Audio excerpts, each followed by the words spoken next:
Somebody's trying to kill you. Who?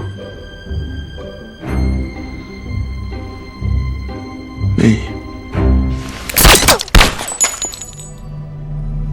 Saul's dead.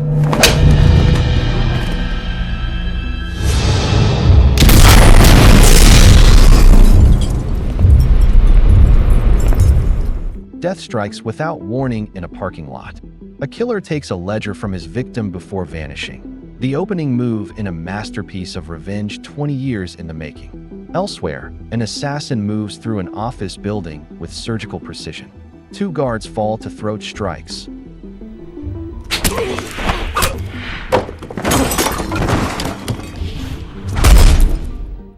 These aren't separate crimes. They're connected threads in a web of vengeance spanning decades. At a train station, a man waits alone in an empty hallway, dozing until awakened by the presence of a stranger in a wheelchair.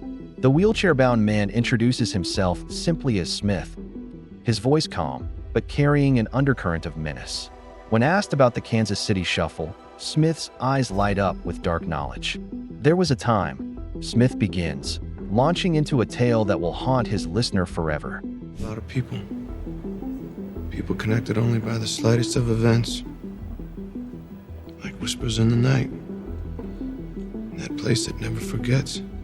He speaks of Max, a desperate father caught in the fever dream of horse racing's golden age, when the sport was America's obsession and fortunes were won and lost on a single race. Max heard whispers about a guaranteed winner, a horse that couldn't lose.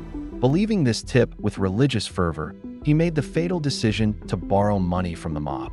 On race day, Max brought his young son, asking the boy to wait in the car. "You gotta stay in the car," he said, his voice thick with hope and desperation. He painted dreams of Harvard, of medical school, of a future where his boy would rise above their circumstances. Look, this money's gonna get you through Harvard, and you're gonna be a doctor. But until then, you gotta stay in the car.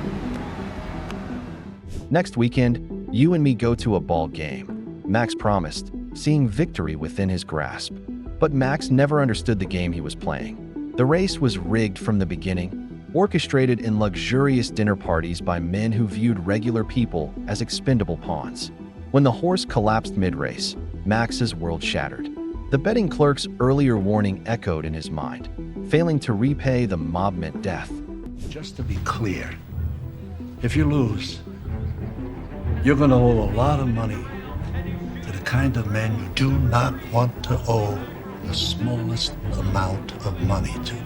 Returning to the parking lot, Max found his worst nightmare realized. His car and son were gone. The mob had taken everything. They tortured Max with methodical cruelty, then murdered his wife and child in cold blood. A family destroyed for the entertainment of rich men who treated human lives like poker chips. As Smith finishes his story, something chilling happens. Shuffle. They look right. And you go left. The stranger's body goes limp as Smith calmly loads him into the wheelchair, driving away into the night. The Kansas City Shuffle has begun. Meanwhile, Slevin Kelevra stands in a bathroom mirror, wiping shaving cream from his face, blissfully unaware that his life is about to become a nightmare. A knock at the door reveals Lindsay, a vibrant woman expecting to find her friend Nick. Instead, she encounters a stranger in a towel with a distinctly bruised nose. Slevin's explanation is simple but disturbing. After losing his job and discovering his girlfriend in bed with another man, he flew to New York to stay with Nick. At the airport, a mugger approached asking for a cigarette. When Slevin said he didn't smoke, the man demanded his wallet, then punched him in the nose for good measure. Strangely, the attacker ignored Slevin's expensive watch and heavy luggage. My nose. But overlooked your suitcase. Oh, it's heavy. Maybe he thought it would make for a very speedy getaway. True, but then there's the matter of your watch. Pretty fancy. It's a fake. Oh, but he didn't know that. Details that Lindsay, sharp and observant, immediately finds suspicious. When Nick fails to appear and mysterious phone calls begin, Lindsay's curiosity transforms into genuine concern. She traces the last call to the Hotel Cheval, using her connections to discover that the caller was Smith. Her detective instincts screaming warnings. She even manages to photograph the mysterious man, though Slevin claims not to recognize him. But before Slevin can process any of this, two intimidating men burst into the apartment. They work for the boss and believe Slevin is Nick. His protests fall on deaf ears. Without ID, stolen during the mugging, he can't prove his identity. "You look like the guy that lives here," they growl. You got some ID? See, the funny thing about that is that I got mugged this morning. Hey, look to the one-legged man. Dragging him away despite his desperate explanations. The boss's penthouse reveals a man of immense power and casual cruelty. Their conversation dances with threats and dark humor. The boss takes Slevin to see Slim, a former enforcer now deaf and unresponsive after being shot, the same man murdered in the opening parking lot scene.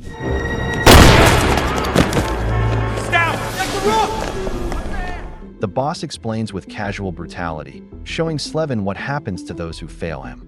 Cornered and terrified, Slevin agrees to the impossible task. But fate isn't finished with him yet. Let's go. Like I said, I don't know. Penthouse. The two crime lords, once close as brothers, now live as bitter enemies, each afraid to leave their respective fortresses. The rabbi, stern and calculating, demands $33,000 that Nick supposedly owes. Like the boss, he's unmoved by Slevin's protests of mistaken identity. "Yesterday you were better off than you are today, but it took today for you to realize it," the rabbi says with cold philosophy.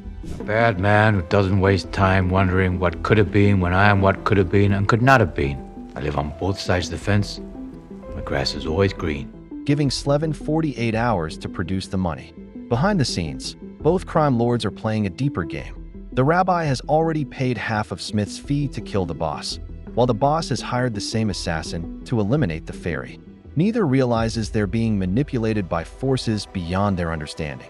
Lindsay, meanwhile, continues her investigation with the tenacity of a born detective. Working at the morgue, she encounters Detective Brikowski examining the body of Benny Begin, the rabbi's bookkeeper, killed by a baseball strike to the face. Her sharp mind begins connecting the dots between the mysterious deaths and Nick's disappearance. As Slevin prepares for his impossible mission, playing chess with the boss for more time and losing, the stakes continue rising. I was thinking it would take me more like a week. Oh, you were thinking that, were you? With all your experience. The ferry is heavily protected by former military bodyguards and wears a panic button that can summon help in seconds. The task seems hopeless. At dinner with Lindsay, fate intervenes when Slevin spots the ferry at a nearby table. Thinking quickly, he follows the man to the bathroom, pretending to be gay and arranging a meeting. Detective Brikowski, who's been tracking Nick, confronts Slevin in the restroom. Admitting he knows Slevin isn't Nick, but wondering about his true identity and connection to the unfolding crimes. That night, Slevin and Lindsay share an intimate moment, finding connection amidst the chaos. But morning brings the inevitable confrontation. Dressed in a suit provided by the boss's men, Slevin arrives at the ferry's apartment, his hands steady despite the magnitude of what he's about to do. The moment arrives with shocking swiftness. Slevin draws his gun and shoots the ferry in the chest. Somebody's trying to kill you. Who? Me.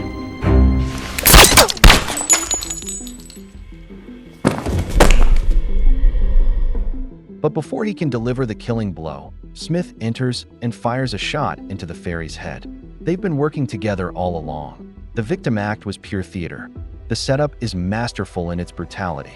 Nick's corpse, retrieved from Slevin's car trunk, is posed with the ferry's body to suggest a lover's quarrel gone fatally wrong. Smith crushes the ferry's panic button, ensuring no alarms sound, then systematically eliminates the security team that breaks through the wall.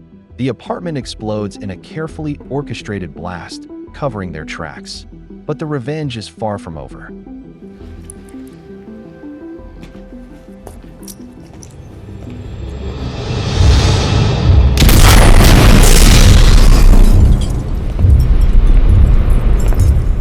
Smith and Slevin ride the elevator to the boss's office, killing his remaining bodyguards with cold efficiency. While Smith confronts the boss, Slevin visits the rabbi one final time, presenting a briefcase supposedly containing the owed money. When the rabbi opens it to find nothing, Slevin strikes him unconscious. I tell you, you can't find good help these days. Saul's dead. Both crime lords awaken tied to chairs, facing each other for the first time in years. Their mutual hatred erupts immediately, each blaming the other for decades of bloodshed. The boss gloats about killing the rabbi's son, while the rabbi denies murdering the boss's child. Their argument reveals the depth of their mutual destruction.